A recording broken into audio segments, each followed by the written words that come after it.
Hello, my name's Dylan Smith, and this is my persuasive speech.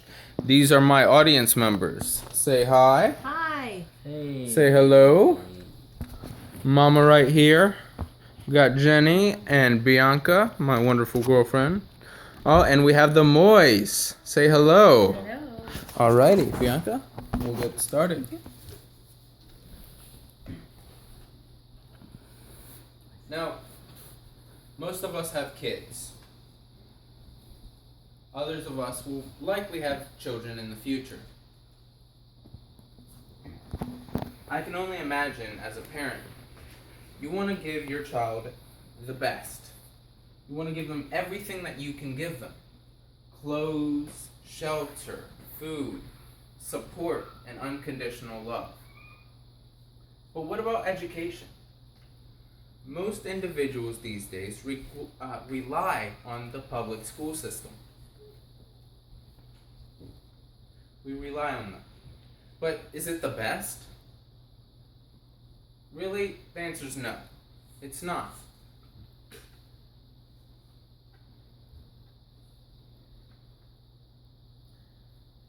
Now, we have a desire. As a parent, I can imagine one of your greatest desires is to see your child grow up and use his or her education in the workforce and benefit society. And you want them to be happy while doing it. Well, how do we increase the likelihood of this scenario? Well, we start when they're young. We improve their academic life. How do we improve their academic life? Well, we raise their GPA, their grade point average. Well, how do we do that? Well, we give teachers enough time to relay information to the students about difficult to understand topics. Thus, it'll increase the GPA and so long and so forth. Now,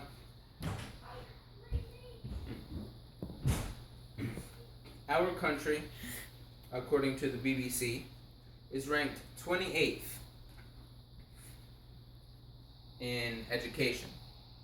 Now, these are in subjects like math, science, and reading. So we're pretty low on the totem pole right now. We know the problem. Our education system stinks. It's not very good. But where's the solution? Well, I have it.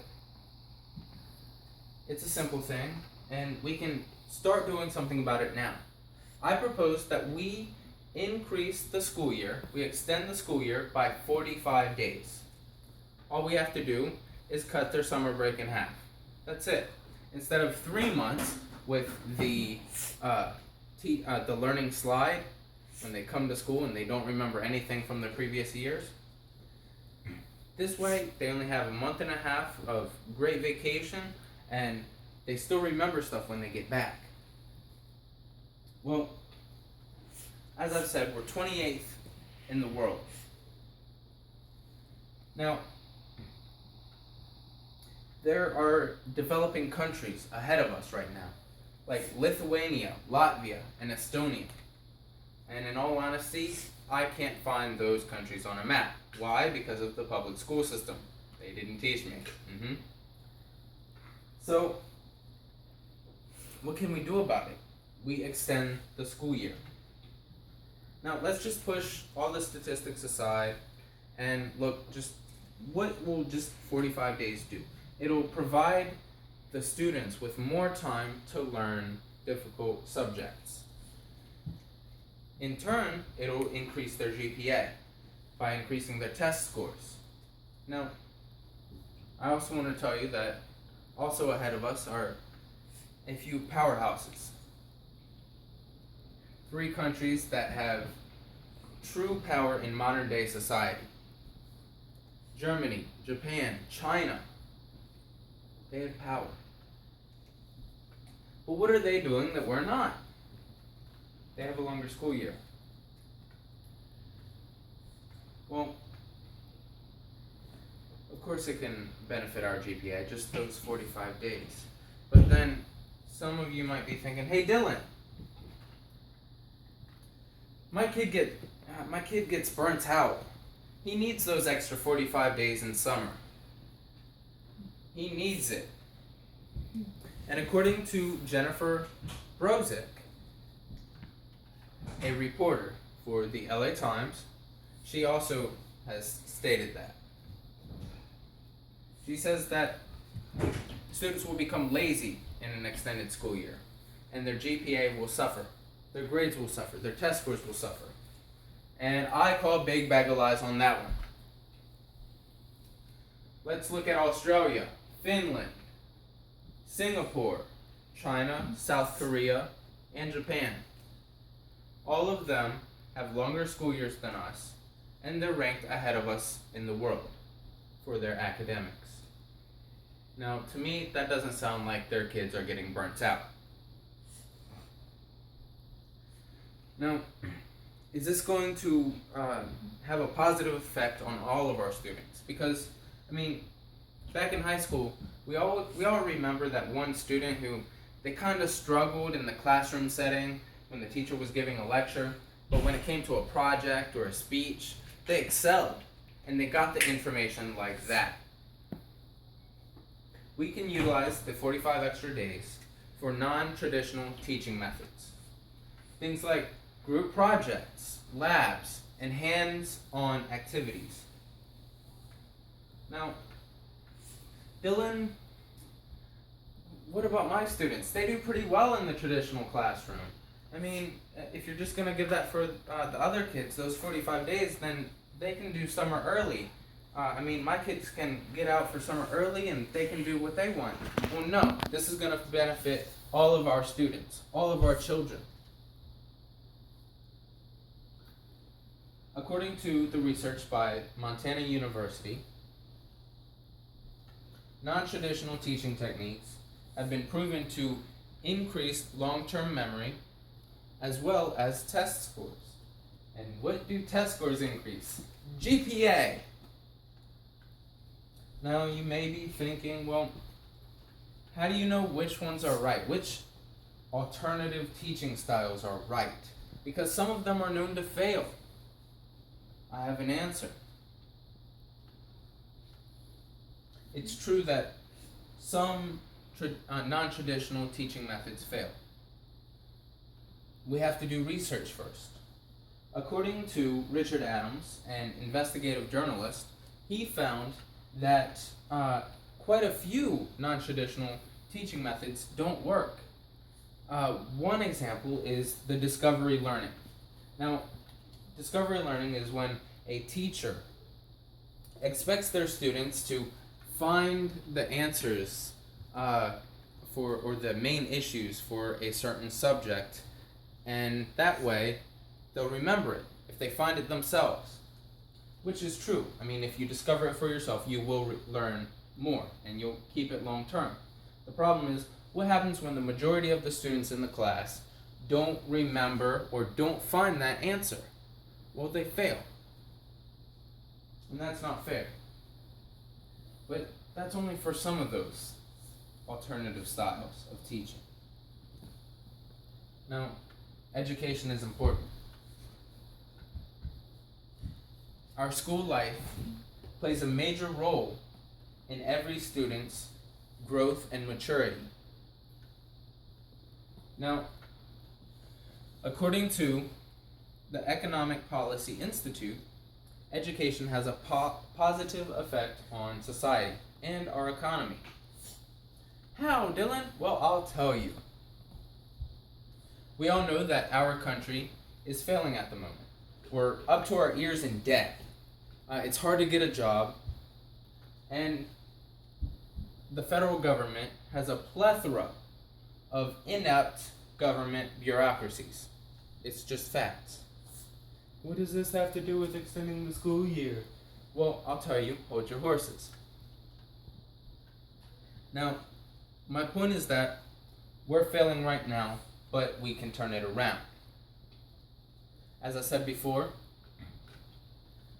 schools play a major role in personal growth, in maturity. Now, when an individual is better educated, he comes out of school more productive in the workforce. When your productivity is higher as a society, you create more supply, which just by itself, that would be bad. But we all know that education leads way to more job opportunities, better wages. And when you have better wages, you have more pocket money. When you have more pocket money, you buy more things, which increases demand, thus elevating our economy.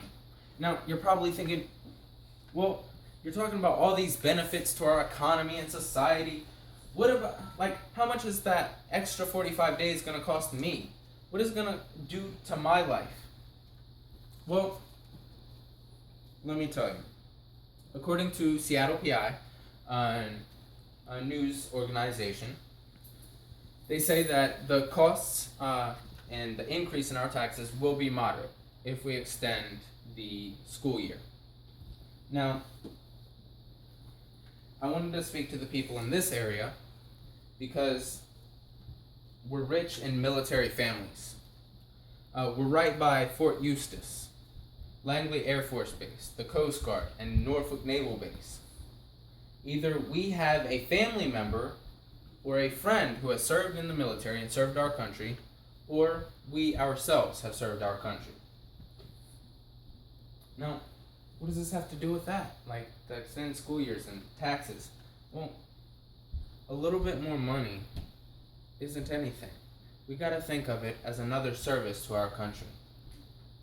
We want to assist in the continued prosperity of our great nation. We're patriots. So it's no problem. It's a little bit more. Picture this.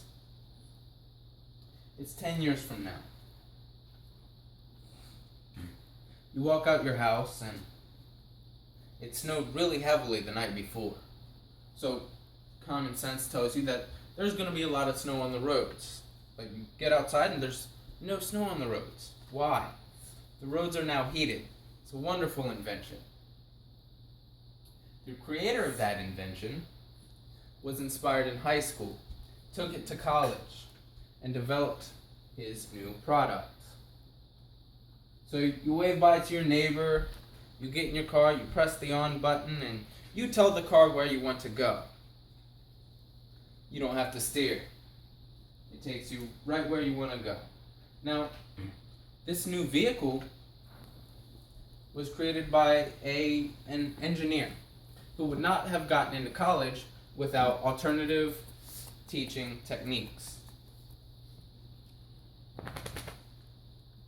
So, you're driving around town, you got a few more errands to do, and you pass a water station. A water station? Yes, gas stations have been replaced because vehicles now are run by hydroelectric engines. Now, the kid who had thought of this used those extra 45 days in school to create a prototype hydroelectric engine for his science fair. Of course, he won the science fair and changed society. We can make this a reality. We can change our society today. But we need to act now. Contact your representative. Start a peaceful rally. Start a petition. We can change the world right now. Thank you.